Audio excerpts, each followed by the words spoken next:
Halo semuanya, selamat siang. Siang. Apa kabar? Begitu Gimana saja. liburannya dah? Gimana liburannya? Enak sih. Enak? Kurang nggak? Kurang. Kalau semua kurang, nggak lulus nanti kalau kurang. Cuti sekalian cuti. Jangan cuti, nanti aku kehilangan satu praktikan. satu SGD cuti. Mati aku, pusing. Oke, hari ini kita belajar tentang perkabel-kabelan yang ruwet. Tapi karena ruwet, kita bikin jangan ruwet. Jadi cara belajar neurovaskular yang gampang dibagi.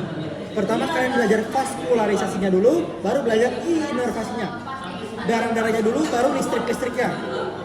Oke, karena darah lebih gampang dipahami daripada listrik. Oke, lanjut. Nah, kita belajar per organ ya. Pertama ada ovarium. Ovarium sendiri fungsinya apa? Kalau eksokrinnya? Eksokrinnya dia Kalau endokrinnya? Nice. Karena kalian sudah paham sampai situ, sekarang kita belajar ke darah-darahnya. Gampangannya dibagi arteri sama vena. Tapi aku cara baca ada ya, aku ajar dulu cara bacanya. Arteri itu bacanya dari atas ke bawah, sedangkan vena dari bawah ke atas. Jangan kebalik, vena ini kalian hantam atas ke bawah. Otak kalian ini kebalik kan deh. Oke, ini atas bawah, ini bawah ke atas. Gampangnya gini, kalau misalnya di sini cuma dua, berarti hanya dua arteri yang memberi darah ke ovarium. Pertama ada arteri ovarika, cabang langsung nih dari aorta. Sedangkan kalau ramus ovaricus itu perjalanannya panjang, cabang-cabang. Nah, aku jelasin cabang-cabangnya dulu. Kita balik ke atas. Ini namanya aorta, abdom, dan yang gede nih. Di ujung nih cabang jadi dua. Ada iliaca communis nih, iliaca communis dextra sama sinistra. Nah, si iliaca communis cabang lagi jadi kecil-kecil, ada yang ekstra sama Ingat, eksternal itu dia turun ke bawah ke femur. Jadi nggak ada satupun jawaban di OGF maupun OGM iliaca eksternal. Paham? Karena yang masuk ke OGF dan OGM itu hanya iliaca Oke. Kita lanjut. Nah, si iliaca communis tadi kan jadi iliaca interna. Nah, dia cabang jadi arteri Nah, arteri uterina ini nanti jadi ramus ovaricus. Mas, ramus itu apa mas? Kok bikin susah aja? Kita belajar di sini. Ramus itu gampangnya jari. Kalau tadi arterinya itu sebagai tangan, ramus itu jarinya. Ini arteri uterina itu sampai sini nih. Dia punya 3 jari. Satu ke ovarium, satu ke uterus, satu ke vagina. Yang ke ovarium namanya ramus Nice. Oke, gitu. Sekarang clear ya arteri. Sekarang kita ke vena. Vena ada namanya plexus venosus pampiniformis. Nah, si plexus venosus pampiniformis ini dia akan bermuara. Kalau vena itu bahasanya bermuara. Dia akan naik terus sampai balik lagi ke jantung ya. Nah, si pampiniformis dia akan ke ovarika dextra sama ovarika sinistra. Ingat selalu dextra itu langsung ke cava inferior. Kalau sinistra itu dia cabang dulu. Singgah bentar, transit ke renalis sinistra. Jangan lupa ini kecil gini ini berguna buat menambah nilai ya, bukan berguna buat dipelajari. Berguna sih dipelajari, ada manifestasi klinisnya, cuman nanti aja.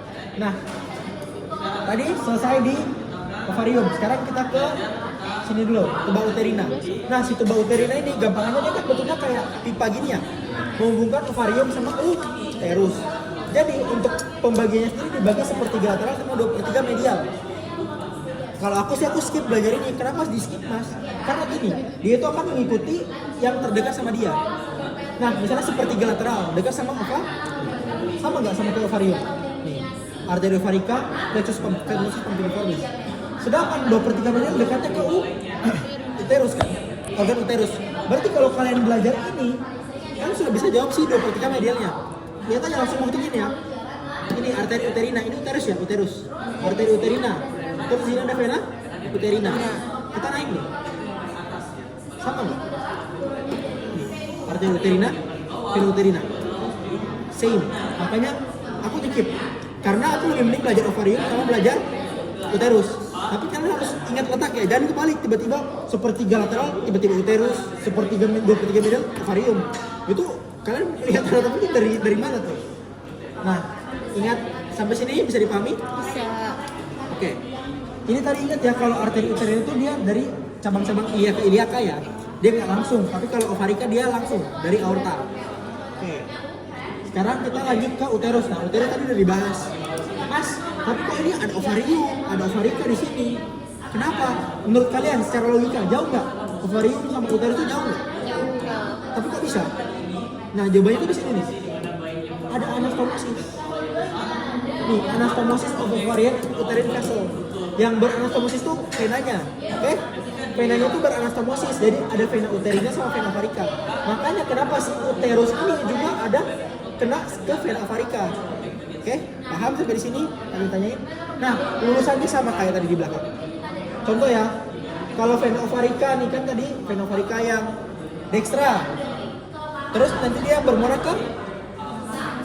Nah, kalau yang vena avarika yang sinistra dia ke vena. Jangan balik-balik. Sekarang kita ke vagina. Nah, si vagina tadi kayak aku bilang ya di sini.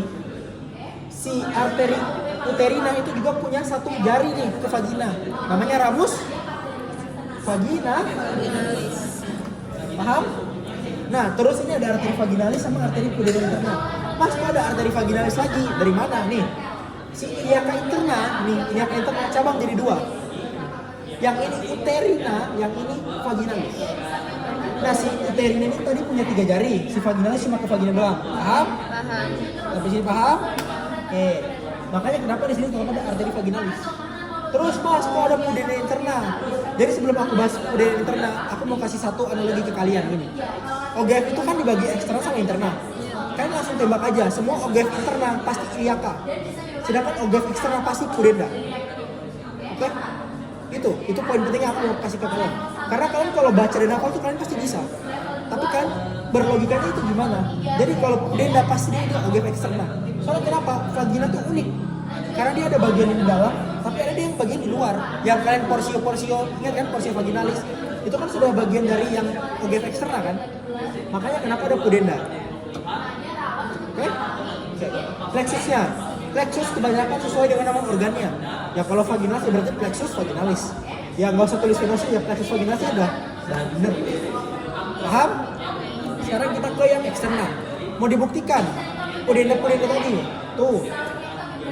Kalau OGF eksternal semua yang dibahas masa itu tadi, labia major, labia minor, frenulum, cabes, opoi, itu pudenda internal. Ini yang pudenda internal. Nah, makanya ini cabang perenalis dan kawan-kawannya. Tapi besar ini. Nah, terus ini tutup dulu nih. Semua tadi kalau ditunjuk nih ada suatu preparat nanti passing responsi ditunjuk di bagian mons pubis atau di bagian labium. Kalau ditanya muara venanya ke pudenda eksternal. Tapi akan ketambahan PR kalau misalnya ditunjuk klitoris. Karena klitoris punya 2. Nah, nanti ketambahan 2 ini, tapi garis besarnya cuma 2 ini.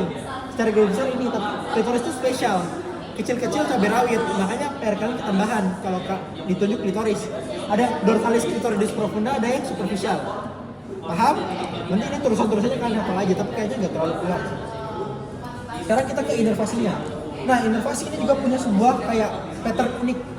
Sebelum membahas ya inervasi itu, aku mau kasih tahu ke kalian tentang saraf dulu ya. Otot kita tuh bisa bergerak karena saraf. Mostly kebanyakan organ-organ tubuh kita tuh tersusun dari otot. Makanya contoh apalagi wanita ya, wanita uterus tuh ototnya 3 lapis tebal, belajar di histo kan. Nah itu yang bisa bikin relaksasi sama kontraksi itu saraf. Makanya dibagi simpatis sama parasimpatis. Ingat kembali simpatis buat kontraksi atau konstriksi. Kalau yang parasimpatis buat dilatasi atau relaksasi gitu lah bahasanya. Nah sama kayak aku bilang tadi, plexus kebanyakan itu sesuai nama organnya. Misalnya ovarium nih kan, berarti plexus apa?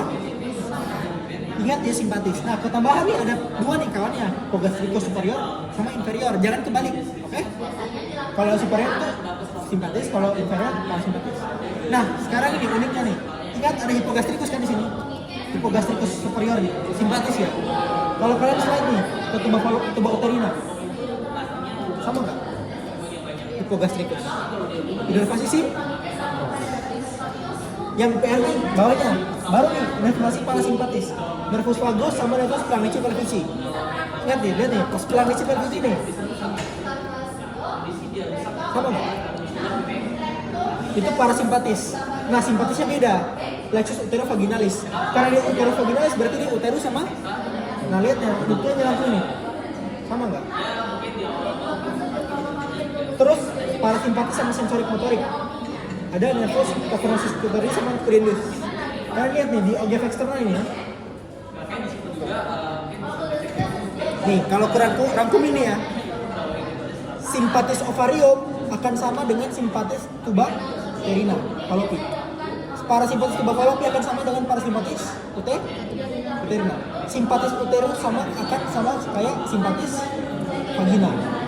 Yang parasimpatis vagina akan sama kayak parasimpatis di objek eksternal. Jadi kayak simpatis sama, 1 sama 2 simpatisnya sama, 2 sama 3 parasimpatisnya sama, 3 sama 4 simpatisnya sama, 4 sama 5 parasimpatisnya sama. Itu patternnya kayak gitu kalau kalian baca baik-baik. Nah gitulah. Paham? Itu nice to know tuh. Sangat nice karena kalian nggak perlu hafal ribet-ribet. Ingat aja ada polanya, pola unik gitu. Nah tadi teman kalian yang nanya nih, karena mungkin dia suka kecintaan sama neuro ya. Mas, apa bedanya sensorik motorik sama simpatis parasimpatis? Jadi gampangnya gini. Simpatis parasimpatis itu saraf otonom yang kalian nggak sadari kerjanya. Tiba-tiba aja kerja gitu. Sedangkan kalau sensorik motorik itu kalian secara sadar. Jadi secara apa ya, kalian sadar menggerakkan itu, oke? Makanya kenapa dibagi simpatis parasimpatis sama sensorik motorik. Kalau simpatis parasimpatis itu otonom, nanti kalian akan belajar di 2-3. Kalau sensorik motorik itu yang kalian bisa gerakan secara sadar. Kebanyakan ini maksudnya otot skelet ya. Kalau di sini simpatis parasimpatis itu otot yang polos, kan otot-otot vagina, otot uterus itu kan otot-otot polos semua ya. Kalian nggak sadar kontraksi. Contoh aja pada saat wanita haid, kalian nggak sadar otot itu sedang kontraksi. Yang kalian sadar itu rasa sakitnya. Sakit itu kenapa? Karena itu kontraksi dan ada darah di situ. Jadi pembuluh darahnya tuh kayak kegencet, makanya sakit. Di situ itu pentingnya nih.